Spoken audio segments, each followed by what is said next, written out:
আসসালামু আলাইকুম। আজকে আমি স্পেশাল বাদশাহী মুড়ি মাখাবো এবং এটা হবে গ্রিল দিয়ে। আপনারা কেউ কখনো করেছেন নাকি জানি না, তবে আমি ট্রাই করছি, আপনারাও বাসায় ট্রাই করবেন। প্রথমে আমি শসা কেটে নেব চিকন চিকন করে।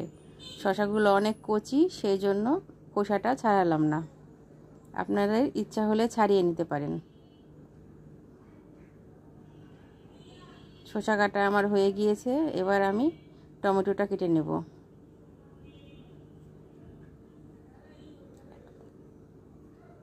এই মুড়ি মাখানোটা অনেক ভিন্ন স্বাদের, খেতেও অনেক টেস্টি।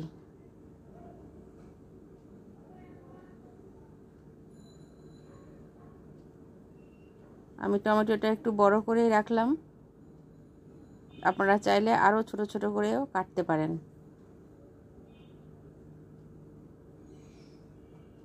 পেঁয়াজগুলো চিকন চিকন করে কুচি করে কাটতে হবে।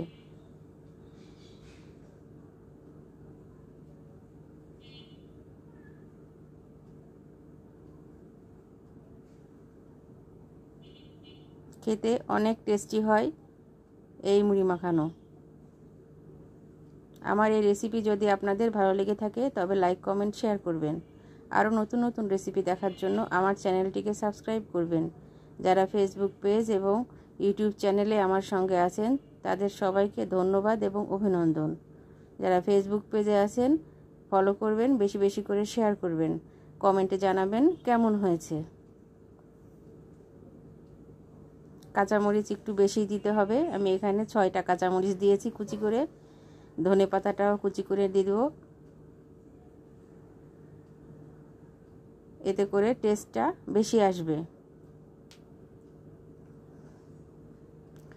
আমার সব কিছু কাটাকাটি শেষ। এবার যে গ্রিলটা আমি রেখেছি সেটা ছোট ছোট করে ছাড়িয়ে নিব। 2টো কাঁটা চামচ দিয়ে আমি ছাড়িয়ে নিব।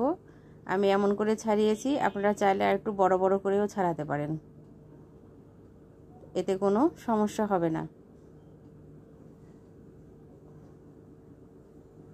হাড়গুলো সব ছাড়িয়ে নিয়ে হয়ে যাবে।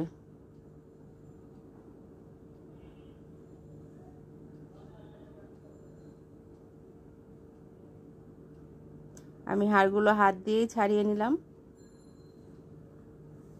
এইবার আমি ভালো করে এই মাংসের সঙ্গে সব কিছু মাখিয়ে নেব।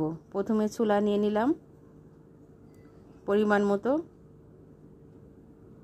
পেঁয়াজ কুচি নিলাম, কাঁচামরিচ নিলাম, ধনে পাতা নিলাম,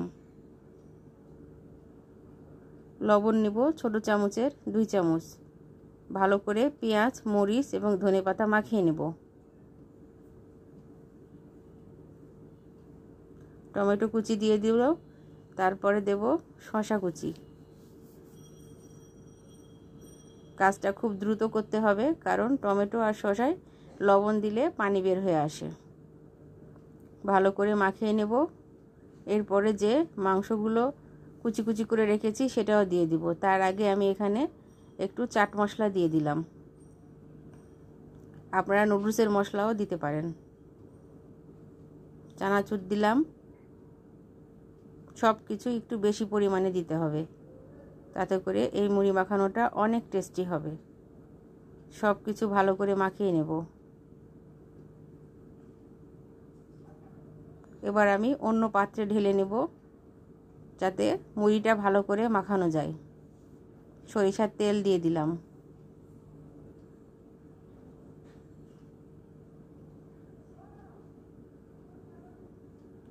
টক দই দিয়ে দিলাম 2 চামচ।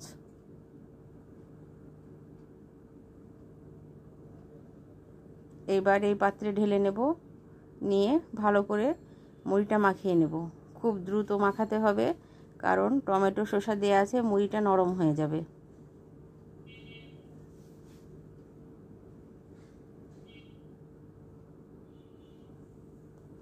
এই মুড়ি মাখানো ছোট থেকে বড় সবারই অনেক পছন্দ হবে।